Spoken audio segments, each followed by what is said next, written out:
speaking about Salah, Chris, so you and I obviously watched the game midweek, and Lewis Steele incorrectly at first reported that Mohamed Salah didn't clap the away fans, then went down the tunnel with a bit of a sour puss. But it turns out he did, in fact, give some recognition to the travelling fans. But shortly after the game, in which he came on as a substitute, had a few chances, missed a few, we then see him go on to X and remove any Liverpool information from there, change his profile picture, change his background. What do we think about that? Or what do you think he's trying to say, more importantly, with that? I thought that sort of thing was sort of beyond a player of Mo Salah. To be honest, it seems a very it's real Craig Houlden behavior. That is Darwin Núñez behavior. It's very weird, isn't it? Like a player who's got such seniority doing that.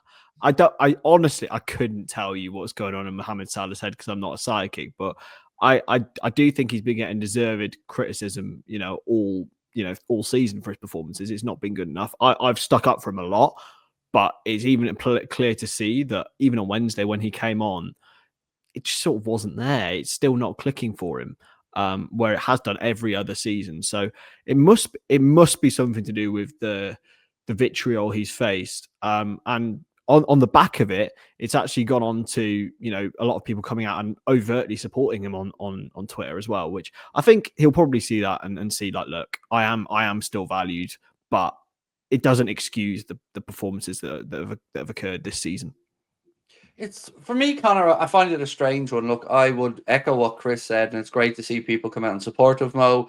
I certainly know we here and on our channel don't feel like Mo is finished by any stretch of the imagination. This is just a blip, and it could be for a whole host of reasons. But that being said, for me, mate, these moments, at a time where Liverpool are under a bit of scrutiny at the minute because, of course, we'd lost 4 in a row and not playing too well. Some of the summer signings haven't yet really hit the ground running. I just think, Connor, this type of thing from Salah invites more criticism onto the club and the Liverpool fan base. And I don't really understand the thought process of why he did it, because I would dare to say no Liverpool fan wants to see Salah abused by anybody.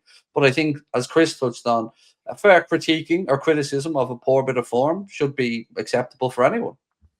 Of course, yeah. Like there is a big difference between criticism and pure abuse. Like I didn't see a huge amount of abuse for him, to be fair. I seen some like Instagram comments, people saying like "get out of our club, case is better" and stuff like that. I hate those idiots, by the way. I hate those idiots. So stupid. Just get out of our club crap.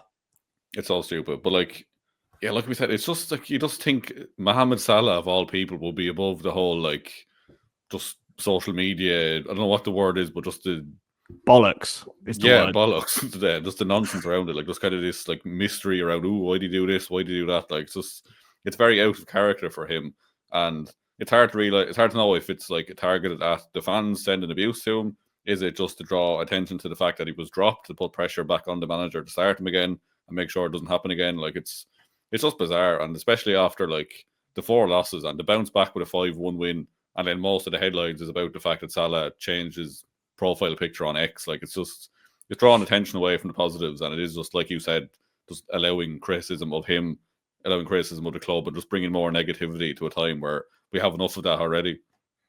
I'm a great believer, Chris, and if you've got something to say it, and if you don't, shut up. And if Mohamed Salah is unhappy with somebody, whether it be fans, the manager, not being played, say it. Come out and say it, because when you don't say what you mean, the gaps get filled in by others online, and they're usually more nefarious than the real reason. 100%. And actually, Mo Salah has done that on the whole throughout his Liverpool career, especially in moments where we haven't been in great form. He's always put out a rousing post to the fans. Let's not forget his T-shirt as well before the Barcelona game. It's still iconic to this day. Never give up. 100%. And that's why I think a lot of fans will probably be theorizing, a lot of negative things from this, because he actually has form for doing exactly what you said, saying something when it needs to be said. Yeah, I am slightly concerned by it, especially because he's like a 32-year-old man. Like you don't need to get involved in this. Yeah, I agree. And look, I think we're all on the same page in that not one of us think he's finished. Not one of us.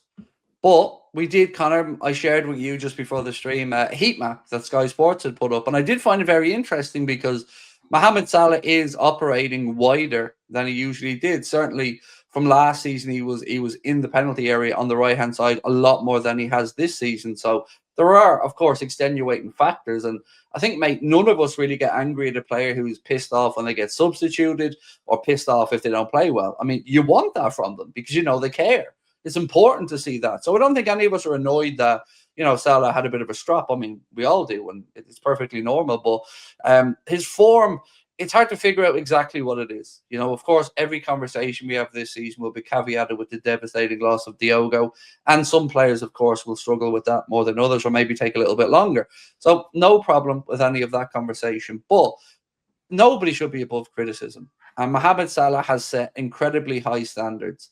And another stat, actually, that I wanted to bring up was at his age now, 33, it's only Alan Shearer who scored 22 goals or more, or 20 goals or more in a season since they turned 33. Even the Ronaldo and players below him haven't been able to do it. So Father Time is catching up with him. And it's not to say you can write him off, but we do have to find a different way. And dare I say it, mate, this 4-4-2 could be it.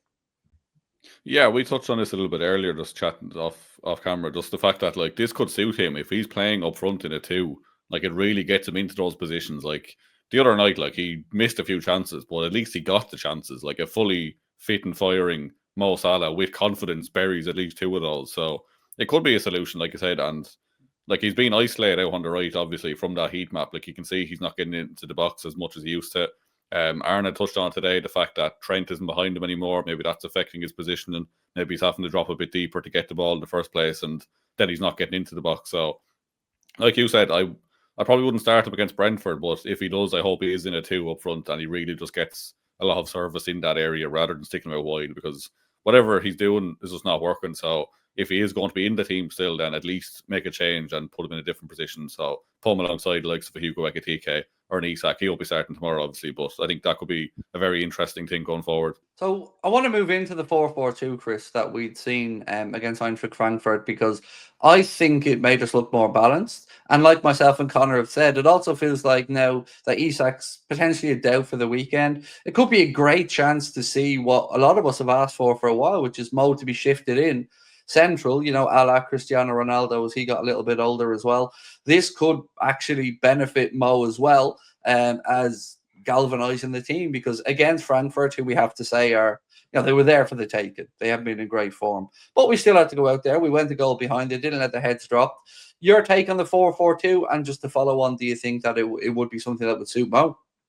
Yeah, I hadn't even thought about Ronaldo, but actually you do make a very valid point, because he sort of physically deteriorated a little bit as we all do in the late 30s. For yourself, I'm still the perfect specimen that I always was. But peak physical form. Yeah, it's a very good point. You see a lot of these guys move central and actually extend their career. I think Mane, although he was slightly younger, that actually really worked in his final season for us, because physically he wasn't capable of taking players on anymore. You can see Salah's not quite as quick as he was. Even last season, you could see that. I think it's going to be really interesting. It's sort of like the redawn of Brexit ball, isn't it? 4-4-2 is back in fashion, long throws, and Sean Dyche is back in a job. It's absolute scenes. Sean Dyche managing former European champions, Chris. Exactly. So yeah, no, I genuinely think it could work, especially with Ekitike. I'd be sort of semi-nervous to see it with Isak, to be honest, because I'm not sure how the pair of them would work together. But him and Ekitike, I think, is a really, really exciting option.